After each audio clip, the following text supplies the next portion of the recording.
We now have a time for all ages. And the story for this service comes from the Sufi tradition, which is a mystical branch of Islam. And the story itself is about this character called Nasruddin, who's kind of this trickster, kind of mischievous, but he usually is a very ethical person, and he uses tricks to expose those who are maybe not behaving as well as they could, who maybe are not behaving as kind or as generous or as compassionate as they could. And it comes from the area of Persia, which is historically the area of Persia, but it's actually the area that we would now call Iran and Iraq, that area, which is kind of in the western part of Asia, though we often refer to it in the West as the Middle East. And Nasruddin, he had been working hard, and he was not a wealthy person, and had been working in the field, and he was really dirty and grubby. His clothes, kind of like when we did a work day last Saturday, we all kind of were sweaty and dirty after it. Well, Nasruddin looked at the mullah of the town, and he was having this big banquet where all the wealthy people, and the mullahs are kind of the religious leaders in the town, and they were having this big banquet, and all these well-dressed people were arriving in their finest long robes and the finest dresses and coming in, and everyone was invited because in the Muslim tradition, hospitality is very important. And, Nasruddin was not a wealthy person, so he was really hungry, so he went up to the gate, and the guards kind of looked at him and looked down upon him because he was grubby and not as well dressed as the other people. And they let him in, but they made sure he was seated well away from everyone, kind of in a corner, so no one could really see him. And he saw this food going by, but no one really served him any food. And he kept trying to reach out, and it would just go by him. And he reached out, and things would go by him, and he just couldn't get any food, and he was really distraught. No one spoke to him. So he left. And he went back, and he went to this friend's house, and he explained what happened, because he was really kind of angry and disappointed and upset, and he really just wanted to go there and tell people what they thought of him and the way they excluded him. And his friend said, well, I've got some good clothes. You're welcome to wear those and go back. At least you would get some food. I'm sorry, I don't have anything to offer you, but I would certainly offer you my clothes. And so Nasruddin thought about it, said, yeah, that's a great idea. So he put on these lovely clothes of his friend, and he went back, and he was so well dressed that the guards did not recognize this time, and they bowed and invited him in, and they sat him at one of the best seats at the head of the table, and everyone was bringing him food. So he got eggplant, and he got hummus, and he got falafel, and he got all this wonderful food inside of it. And then he started grabbing it and rubbing it in his clothes, going, eat, clothes, eat, and rubbing it all over his clothes. And the people around him were kind of embarrassed and looking at him, what are you doing? And he said, well, you've got to realize that obviously when I came here in other clothes, no one offered me food, no one offered me any hospitality, no one offered me any kindness. But when I came in these clothes, I got treated so much better. So it was only fair that I feed the clothes first, because obviously people thought they were more deserving of food than I as a person. And the mullah and all the guests realized that they had not been hospitable. They had not been caring. They had not been kind to this person. And they vowed to do better. And I like that story because I think we can often make judgments of people by looking at them. And the only thing we can really tell by looking at someone's our own prejudices. We can't really tell what's in a person's heart, what's in a person's mind, what's in a person's soul, what's in a person's spirit. And I think to be kind, we have to be kind to everyone. Those we know well, those we don't know, the stranger, and perhaps even those that we maybe don't like very much, we can still find a way to be kind. So thank you very much. That's the time at the end of the time for all ages. Well, so what does it mean to be kind? I guess that's the first challenge in the challenges of being kind. At a gut level, as I picture it, kind is like a grandmother making soup or a Boy Scout helping her across the road. It feels a little like nice, as in what a nice old lady or what a nice young man. And that doesn't necessarily seem so challenging, right? But as I think about it more, there's a big difference between nice and kind for me. When we're charged with feeling, we don't want to be nice. Nice people don't make a scene, right? Nice people don't rock the boat. Nice people aren't the ones who make a difference. And when I'm faced with overwhelming sadness or anger, I don't want to be nice. I want to shout. I want to kick something over. Most of all, I want to do something and feel accomplishment. And these feelings aren't something that I feel that I should let go of. They're from my heart telling me something. And I think those are good. When we hurt, when we see hurt, right, we should feel sadness. When we see injustice, we should feel anger. And I'm not going to say that we should be okay with things and be nice, because maybe things are not going to be okay. And maybe that's not a nice thing to say. That's a difference between niceness and kindness for me. Nice is something to be. Kind is something to do. One can be a nice person, but one does acts of kindness. And these days, the pandemic infection rates are rising again. We're facing more cancellations than isolation. I have friends, and here in California, we have smoke from massive wildfires filling our air. None of that is okay. For myself personally, I recently learned that my sister was diagnosed with colon cancer. And now she's been faced with months of chemotherapy and radiation therapy, followed by surgery, and then more chemo with no guarantees of outcome. And that's not okay. With other people with trials, Esther's mother's lung infection, Wayne's cousin's wife and his business partner's wife passing away of cancer. And that's terrible to hear. That's not okay. These are not nice things. We have a lot of feelings in the face of these. Sadness and anger and fear and grief. And I know that I can't be satisfied with a nice, everything will be all right, it's for the best, because I don't believe those. And I can't be nice about it.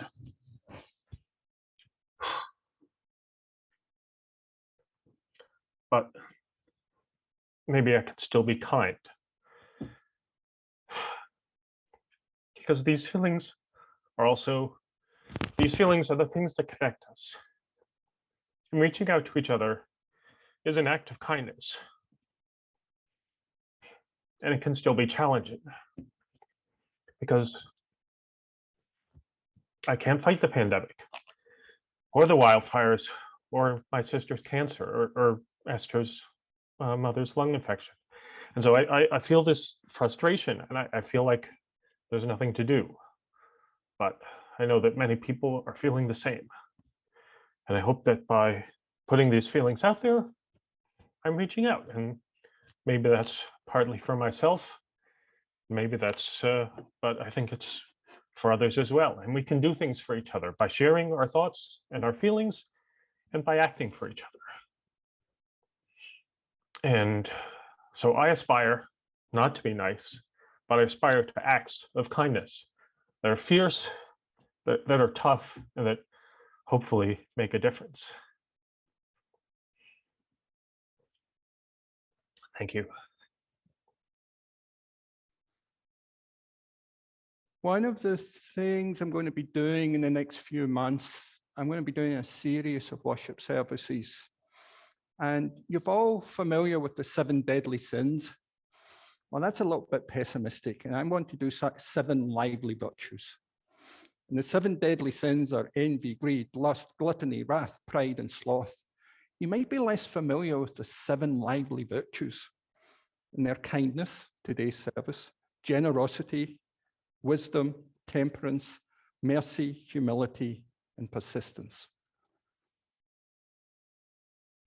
We are all recognize that there's a lot of difficulties in our life. We heard from John's reflection with the struggles of a sister, and we heard during the joys and sorrows of people losing their life, and we heard people affected with the COVID virus. We look at Afghanistan and Lebanon and throughout the world, these tragedies, the earthquake in Haiti, and then this tropical storm that's hitting the East Coast right now. There's just so much, and this is all under the current of the pandemic and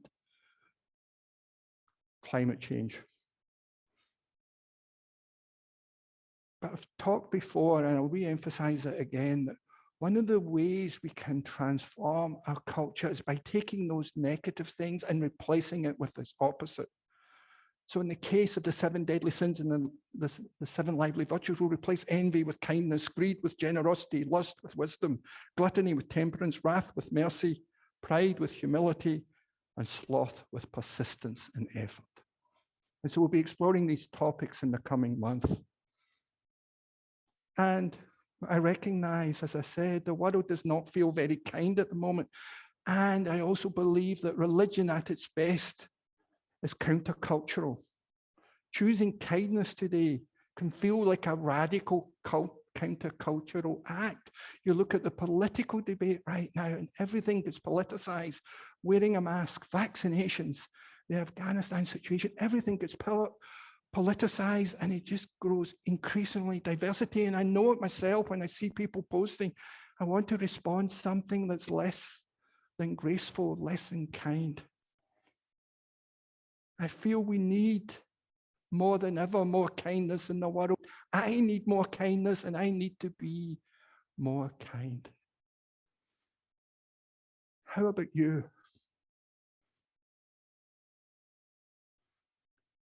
I think we often struggle to know what kindness is, but we recognize it. And I liked what John said about kindness being an act.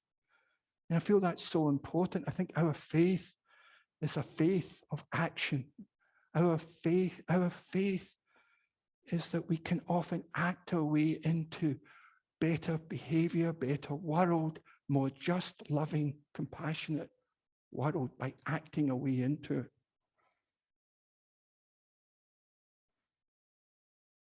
And one of the great things about kindness, it's really relational.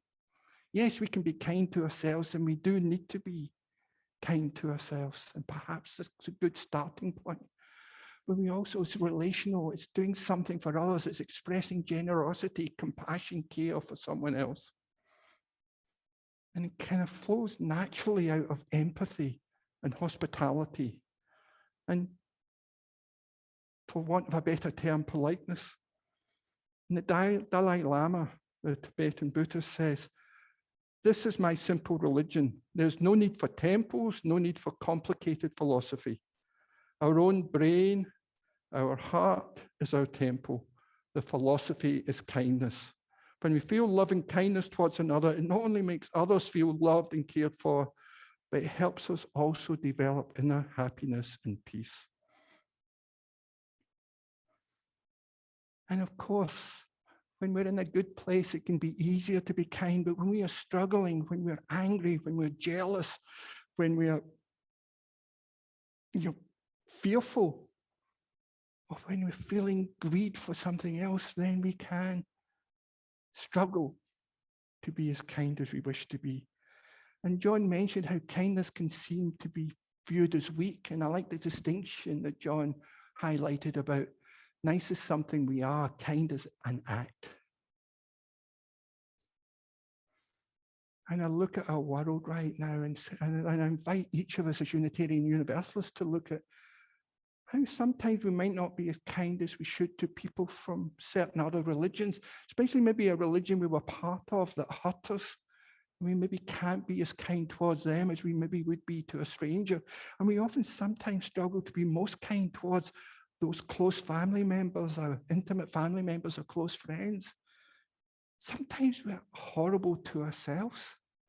Sometimes the way we talk to ourselves is anything but kind.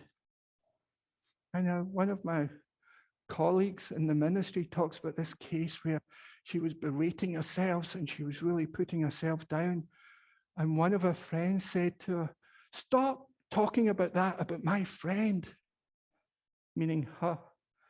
Stop talking about that, my friend, because it can be really hard to hear someone else talking so negatively about themselves. So maybe a starting point is to, can we show kindness to ourselves? We know all our failings. We spend our lives comparing our behind the scenes rehearsal to everyone's Facebook highlight reels. And we can think that our life is not meaningful, not as happy as you should be. We need to kind of rewind that and start being kind to ourselves. And the practice of kindness must find its root deep within us. We must not elevate ourselves over anyone, but we must not elevate anyone over us. It's about being in a symbiotic relationship of equity.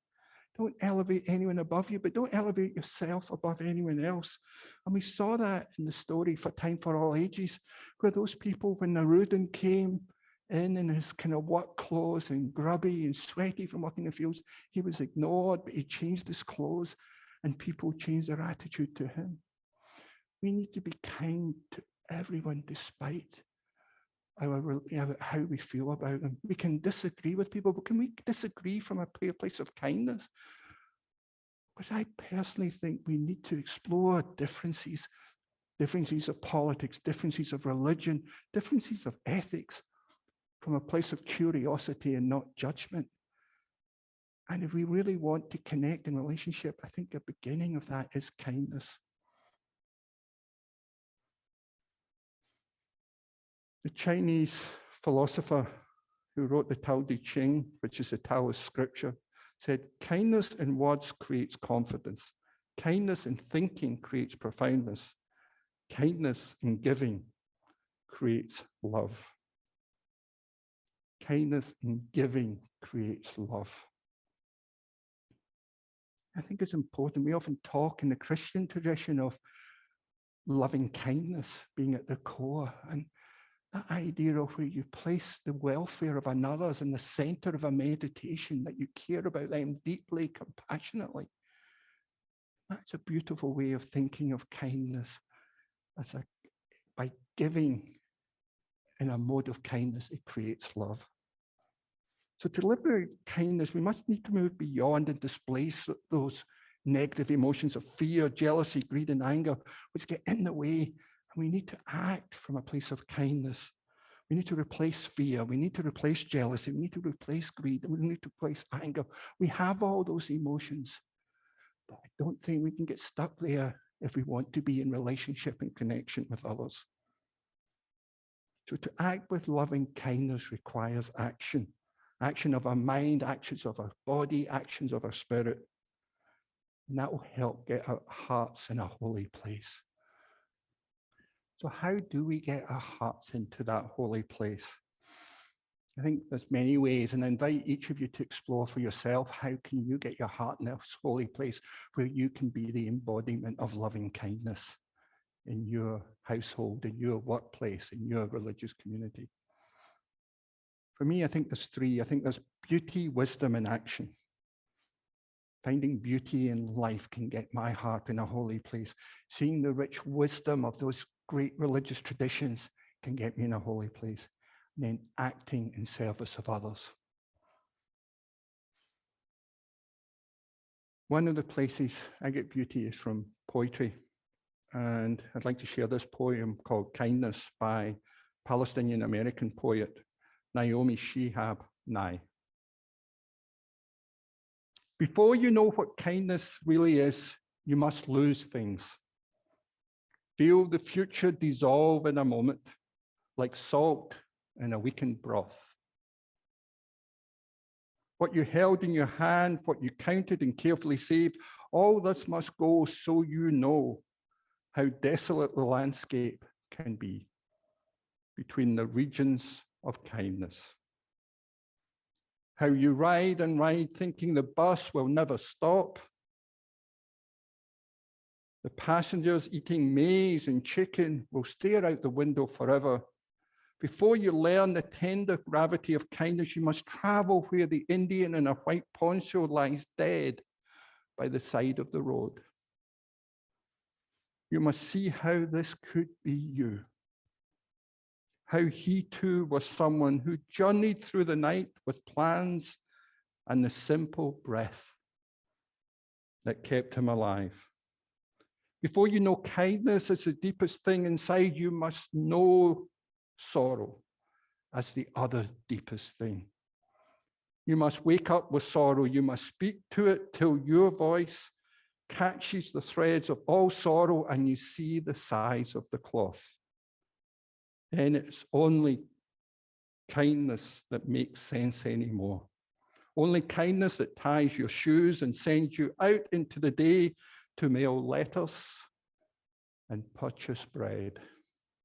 Only kindness that raises its head from the crowd of the world to say, it is at you I have been looking for, and then goes with you everywhere like a shadow or a friend.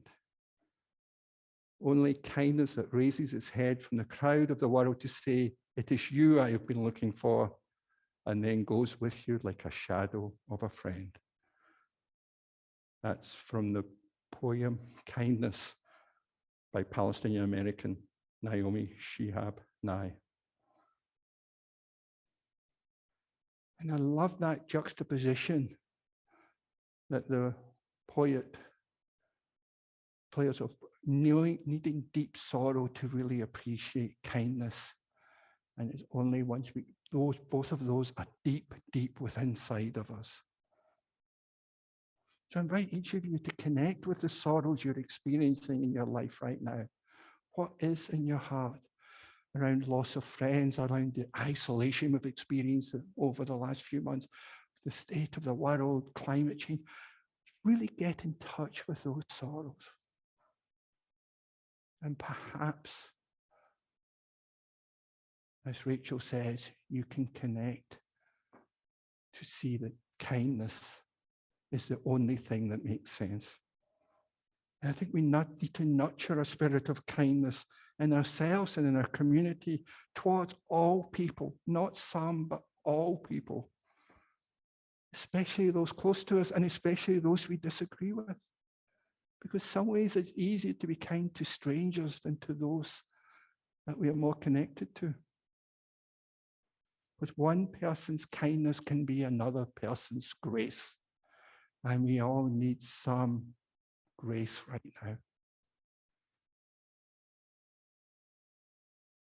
Maya Angelou, the great African-American writer, said, I've learned that people will forget what you said. People will forget what you did, but people will never forget how you made them feel. I've learned that people will forget what you said, forget what you did, but never forget how you made them feel. And we all can know these times where we've experienced kindness of another, this unexpected grace of another, some stranger doing something for us, some family member, some church member going above and beyond to make our lives more comfortable, more caring, and just helping us. And we know how we felt. And then I think it's the flip side to that of when we help others, we know the good feeling we get there.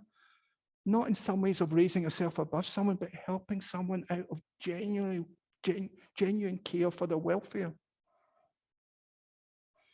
Because each kind act is a prayer of grace. The gift of our lives were an act of kindness by the universe, or perhaps God, or perhaps just even a rash moment by our parents. But we are here through an act of grace. And we are called to pass on that grace to those around us. It's a beautiful tradition from a Native American writer, Gabriel Horn. He talks about how we each take a cup of spirit when we're born from the great mystery, and we pour it back when we die. And the purpose of life is to give a bigger and bigger cup by through acts of generosity and kindness and goodness. We increase that cup, so we pour more back when we die. than when we were born. And he says this, these are the words of Gabriel Horn. When we are born, it's like taking a cup of spirit out of the gene pool of life that the mystery provides. We must pour that cup back when we die like a drop of rain that falls back into the oceans where it originated. Except the drop of spirit we take into this world should increase in size. It can do this if we become closer to the spiritual things of life than the material. That we put back more than we came in with. This assures each generation of enough spirit power to be born spiritually strong, with innate understandings and knowledge. The key idea is to fill our cups with goodness. That way, when we die, all that goodness pours back into the mystery and into those we love. I love that idea. We all take a cup of grace, and the idea is through our goodness, our good acts, we will put more back towards the end of our life.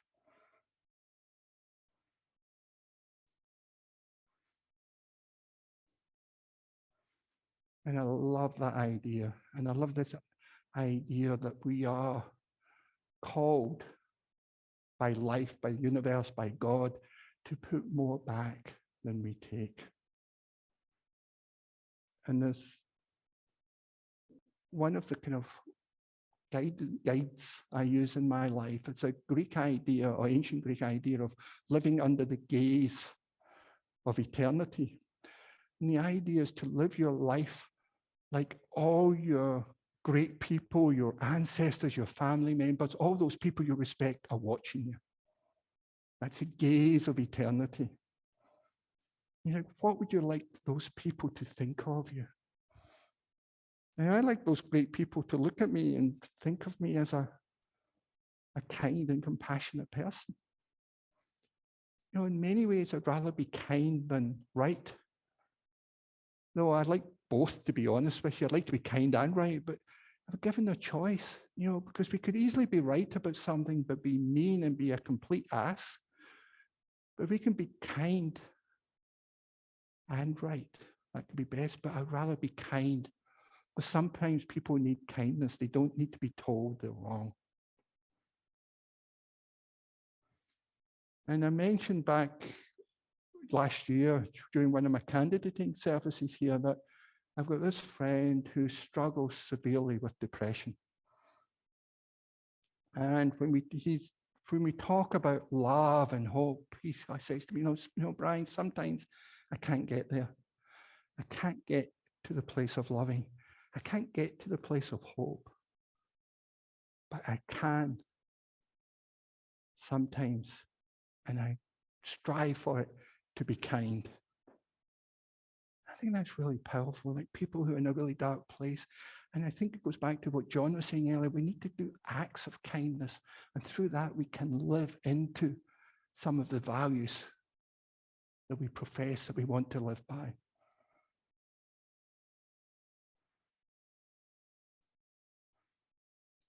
We need to expand our circles of compassion and our circle of kindness. We need to engage our faith when it's difficult, not when it's easy. I sometimes feel with Unitarian Universalists, we love living by our covenant right up until we need it, when we're challenged, and then we kind of throw the covenant out. I think the same thing with kindness. We're kind right up until we really need to be, right up until it's a challenge to us. And that's when we need to step into kindness and not step away.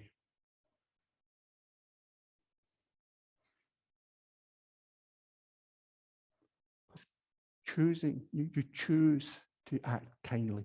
You choose to step into acts of kindness. And one of the ways, I'm going to do a loving kindness meditation now from the Buddhist tradition. And I think having a spiritual practice of striving for kindness will overall have a huge impact in our own lives and our community's life and the world around us. And I think we need that now, given our world. So I invite you to get into a position that's comfortable. And if you can, relax. I know there's many distractions when you're at home. Now, some of you are probably in your pajamas, so you're probably pretty comfortable. But try and get into a position of attention, but relax. And focus on feelings of calmness, inner peace, and emotional wellness. Imagine releasing tensions. Breathing in peace, breathing out love. And repeat the following phrases with me. May I be calm. May I be healthy and safe. May I be generous, brave, and loving. May I give and receive appreciation today. May I be filled with loving kindness.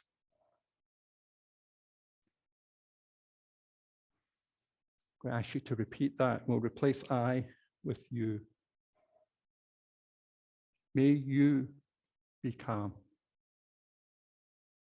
May you be healthy and safe. May you be generous, brave, and loving.